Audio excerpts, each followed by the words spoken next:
Hope you're good this evening. I thought I'd do another tarot talk because I had a lot of fun with the last one. So I thought I'd do another one. I'm going to talk about both the Magician and I think the High Priestess at the same time. The two cards are kind of like a set for me. So I wanted to put them out there to you as a set.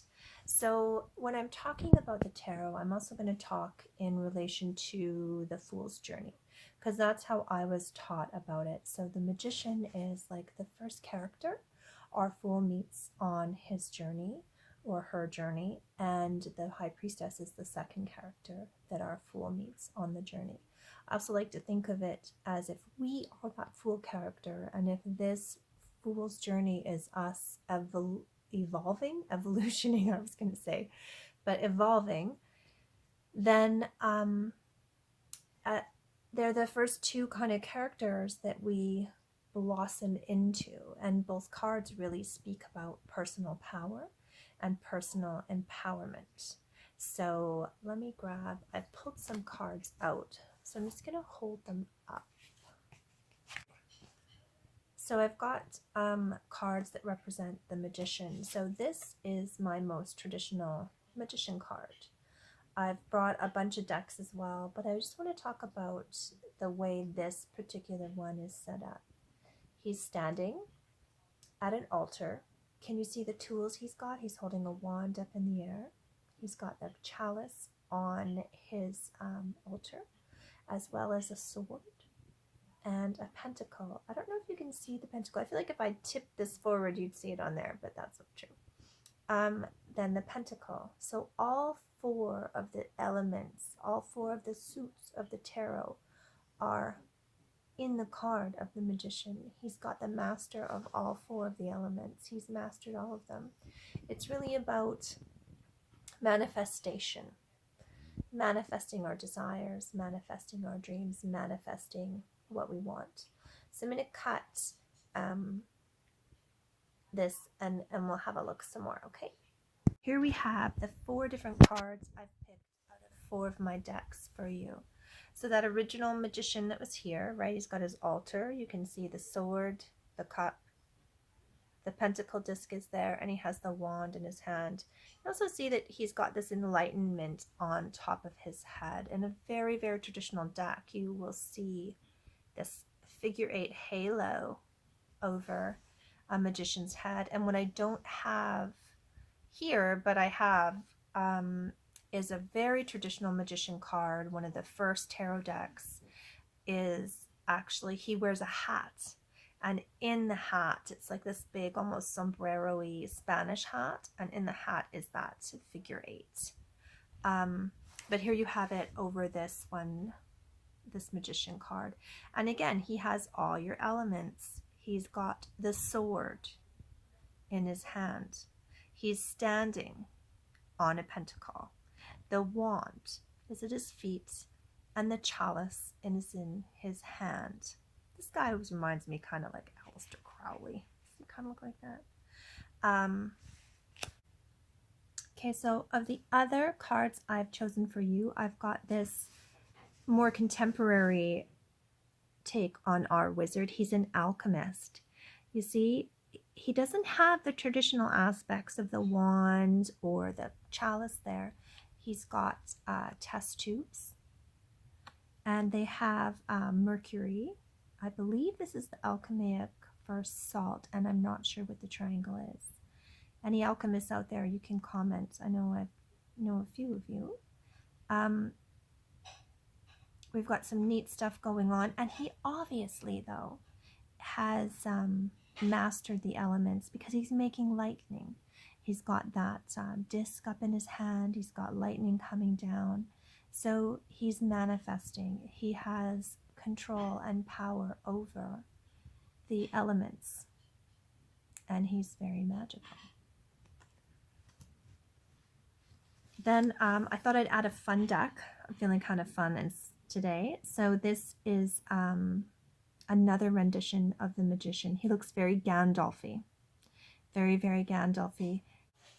So our Magician, he represents our ability to have mastery using our intelligence and our willpower to change things, to manifest things.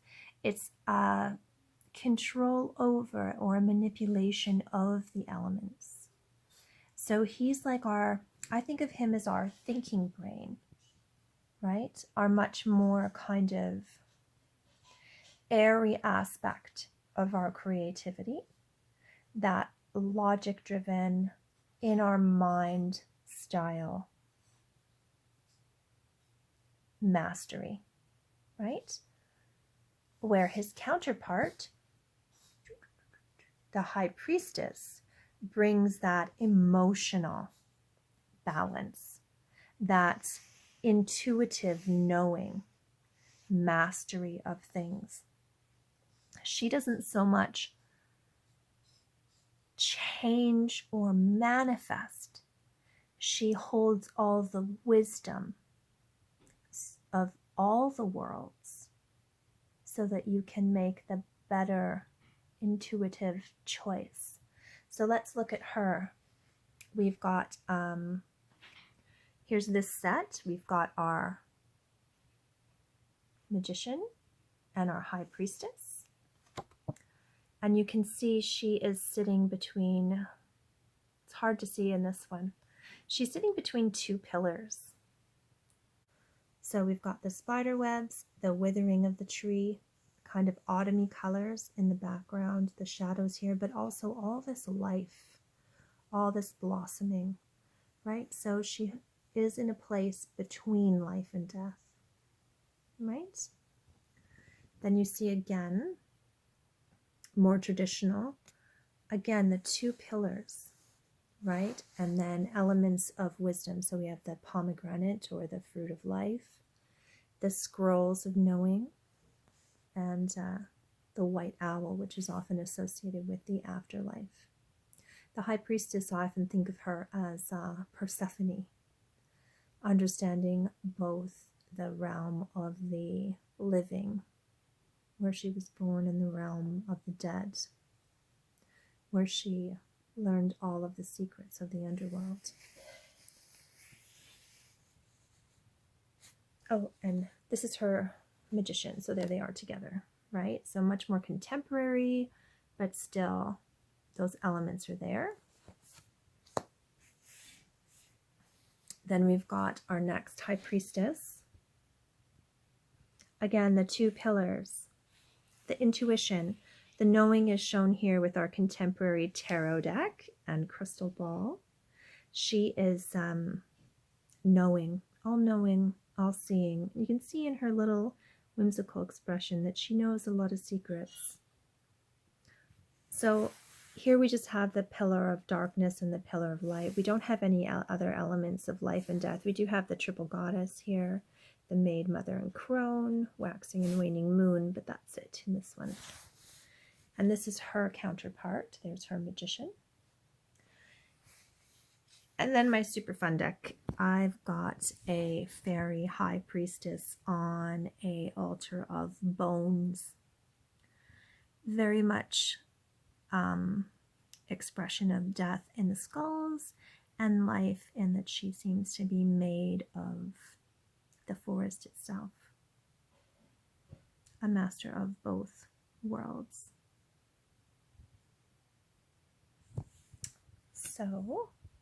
So now just talking about the high priestess in your reading. So as she comes across, again, she is the second character that the fool meets.